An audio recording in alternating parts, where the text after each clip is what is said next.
दोस्तों ये कहानी है दो ऐसी लड़कियों की जिनके साथ कुछ लड़के बार बार जबरदस्ती करते हैं, लेकिन उन दोनों लड़कियों ने हार नहीं मानी और उन सब लड़कों से एक एक करके अपना बदला लिया। चलिए जानते हैं कैसे। तो कहानी की शुरुआत में हम दो लड़कियों कैटी और नैन्सी को देखते हैं, जो एग्रीकल्चर की स्टूडेंट थी और अब वो स्टडी करने के लिए न्यूयॉर्क के एक फार्म में जाने वाली थी। इस बात से वो दोनों बहुत ज्यादा खुश थी। वो दोनों आपस में बात करती है कि इस बहाने वो न्यूयॉर्क भी घूम लेंगी और वहाँ खूब सारी शॉपिंग भी कर लेगी। अगली सुबह उन दोनों को लेने उनके अंकल जैसन आते हैं, जो की एक FBI एजेंट थे। जब वो दोनों जैसन के घर जाते हैं तो वहाँ उनकी मुलाकात जैसन की गर्लफ्रेंड से होती है, जो उन्हें देखकर बहुत खुश होती है। अब नए शहर में आने के बाद कैटी और नैन्सी अपना नाम भी नया रखने का सोचती हैं। जहाँ कैटी अपना नाम हैदर तो वहीं नैन्सी अपना नाम रैपली रखती है। अगले दिन जैसन उन्हें बस स्टॉप पर लेकर जाता है, क्योंकि कैटी और नैन्सी को स्टडी के लिए एग्रीकल्चर फार्म जाना था, जहाँ पर जैसन इन दोनों के साथ ही न्यूयॉर्क जाने वाली बस का वेट करने लगता है। कैटी जैसन को ये कहते हुए वहाँ से जाने के लिए कहती है कि अब वो यहाँ से चली जाएंगी और फार्म पहुँचकर उन्हें मैसेज कर देगी, जिस पर जैसन उन्हें कोड वर्ड इस्तेमाल करने के लिए कहता है, जिससे कि वो समझ सके कि वो लोग सेफ हैं। कैटी कहती है कि मैं एप्पल वर्ड यूज करूंगी, लेकिन जैसन कहता है कि तुम्हें हर बार अलग अल्फाबेट वर्ड का यूज करना है ताकि कोई तुम्हारे कोड वर्ड को ना समझ सके। यहाँ पर रोड से गुजर रहे दो लड़के कैटी और नैन्सी को देखते हैं। जैसन के यहाँ से जाने के बाद कैटी और नैन्सी एक रेस्टोरेंट में कॉफी पीने जाते हैं, जहाँ पर वो लड़के भी आ जाते हैं जो उन्हें कुछ देर पहले देख कर गए थे। इनका नाम जेड और ल्यूकस था। वो दोनों कैटी और नैन्सी से बातचीत करने लगते हैं। यहाँ पर कैटी और नैन्सी उनको अपना नाम हैदर और रैपली बताती है। कैटी उन्हें बताती है कि हम न्यूयॉर्क के एग्रीकल्चर फार्म में स्टडी के लिए जा रही हैं, जिस पर जेड उन्हें कहता है कि हम भी उधर ही जा रहे हैं, अगर तुम आना चाहो तो आ सकती हो, हम तुम्हें फार्म तक छोड़ देंगे। लेकिन कैटी उन्हें उनके साथ जाने से मना कर देती है और जब जेड और ल्यूकस वहाँ से जाने ही वाले होते हैं तो नैन्सी कैटी को उनके साथ जाने के लिए मना लेती है और वो दोनों उनके साथ चली जाती है। यहाँ से वो दोनों कैटी और नैन्सी को फार्म न ले जाकर अपने घर ले जाते हैं, जो कि एक जंगल के एकदम पास था। ये देखकर कैटी और नैन्सी थोड़ा घबरा जाती है और उन्हें तुरंत फार्म जाने के लिए कहती है। तभी घर से जेड और ल्यूकस की मॉम आती है, जो उन्हें बड़े ही प्यार से चाय पीने के लिए कहती है और उन्हें बताती है कि इसके बाद जेड और ल्यूकस तुम्हें फार्म छोड़ देंगे। अब जब वो दोनों चाय पी रही थी तभी कैटी के पास उनके अंकल जेसन का मैसेज आता है, जिस पर कैटी उन्हें कोड वर्ड एप्पल लिखकर रिप्लाई कर देती है, जिससे जेसन समझता है कि वो दोनों सेफली फार्म पहुंच चुकी हैं। वहीं इधर ल्यूकस की मॉम उनको कुछ खाने के लिए देती है, जिसे खाते ही कैटी और नैन्सी को नशा चढ़ने लगता है, क्योंकि उस खाने में ड्रग्स मिला हुआ था, जिससे वो दोनों समझ जाती है कि उनके साथ कुछ गलत किया जा रहा है। इसलिए वो दोनों वहाँ से भागने की कोशिश करती है, लेकिन थोड़ी दूर जाकर वो बेहोश होकर नीचे गिर जाती है, जिसके बाद जेड और ल्यूकस उन्हें उठाकर वापस अपने घर में ले जाते हैं। अगले दिन जब उन्हें होश आता है तो वो दोनों खुद को जंगल में पाती हैं। उनके हाथ लोहे की जंजीरों से बंधे हुए थे। ये सब देखकर वो दोनों बहुत ज्यादा डर जाती हैं और हेल्प के लिए चिल्लाने लगती हैं। तभी वहाँ जेड आता है और उन्हें बताता है कि तुम जंगल की ऐसी जगह पर हो जहाँ दूर दूर तक कोई भी इंसान नहीं है, इसलिए तुम्हारे चिल्लाने का कोई फायदा नहीं है। कुछ देर बाद वहाँ बोरिस नाम का एक आदमी आता है, जो कैटी को उसका फोन दिखाता हुआ उससे कहता है कि तुम्हारे फोन पर किसी जेसन नाम के आदमी ने मैसेज किया है, जिसे तुमने पिछली बार मैसेज में उसको एप्पल लिखकर भेजा था। वो उन दोनों से इसका मतलब पूछने लगता है, जहाँ कैटी उन्हें बताती है कि एप्पल एक कोड वर्ड है, जिसका मतलब है कि वो लोग ठीक हैं। इसके बाद बोरिस जेसन को रिप्लाई करता हुआ लिखता है कि सब कुछ ठीक है, हम फन कर रहे हैं, और कोड वर्ड के लिए वो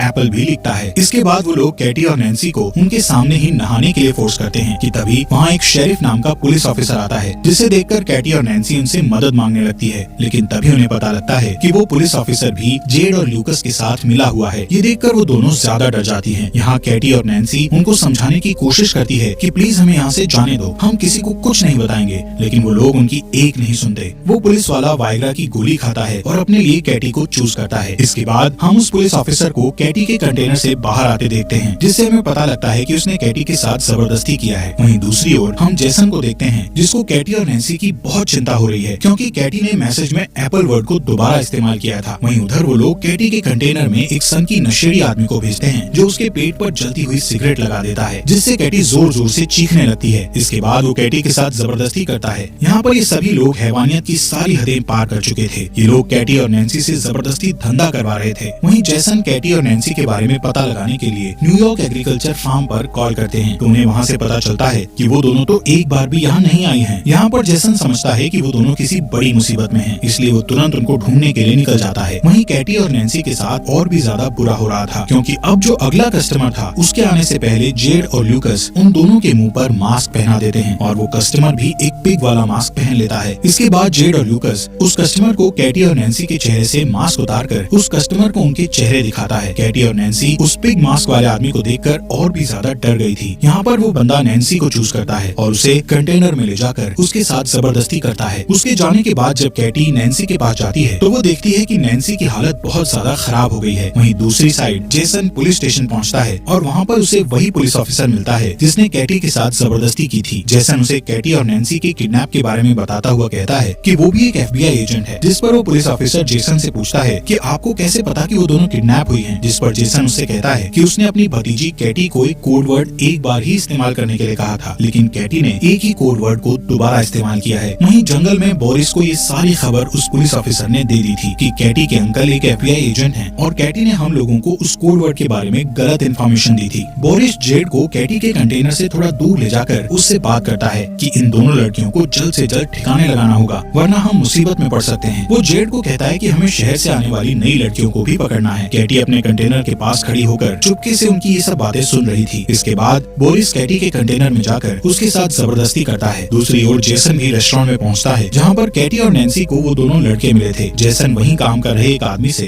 कैटी और नैन्सी के बारे में पूछता है, जहां वो आदमी उसे बोरिस की गाड़ी के बारे में बताता है।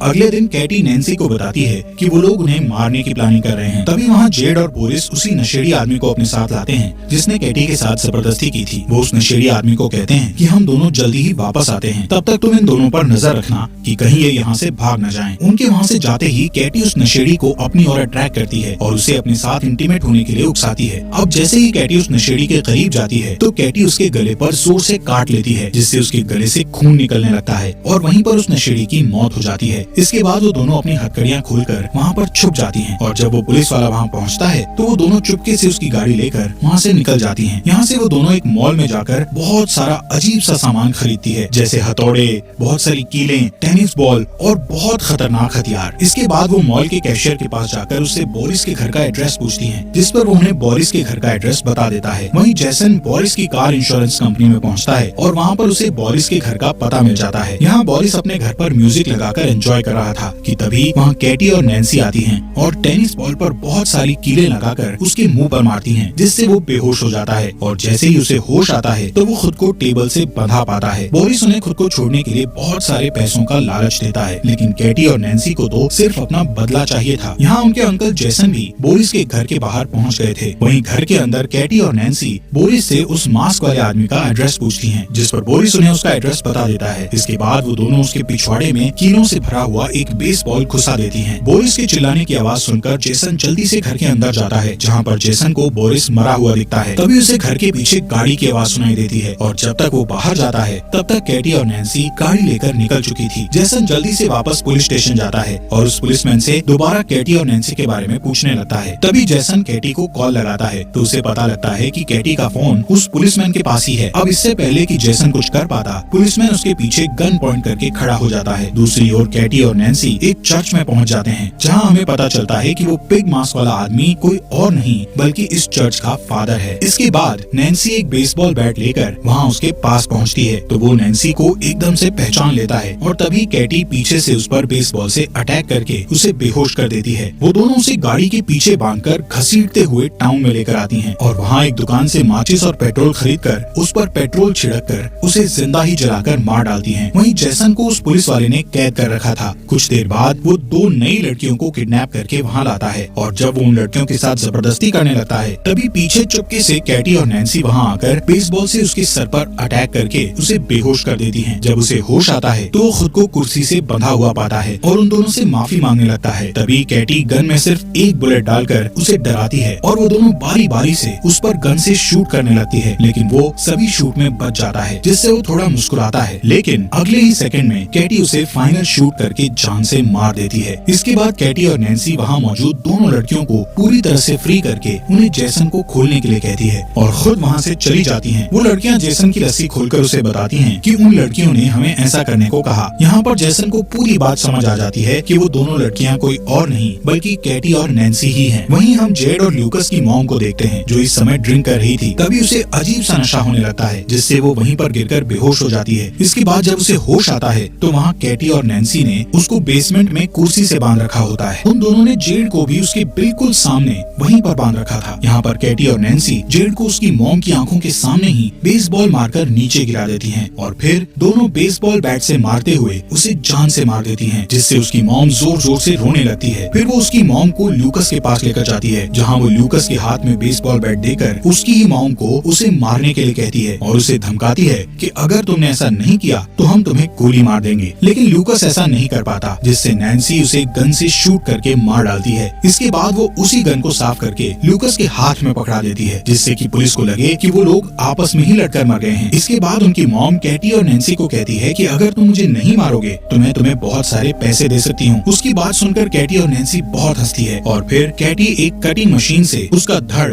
उसकी बॉडी से अलग कर देती है। कुछ दिनों बाद जैसन कैटी और नैन्सी के घर जाता है, जहाँ पर हम देखते हैं कि कैटी और नैन्सी दोबारा से न्यूयॉर्क एग्रीकल्चर फार्म में अपने अंकल जैसन के साथ जा रही थी और फाइनली वो न्यूयॉर्क एग्रीकल्चर फार्म में पहुँच जाती है। दोस्तों, हमारे फॉक्स एक्सप्लेनर हिंदी चैनल को सब्सक्राइब करना मत भूलना।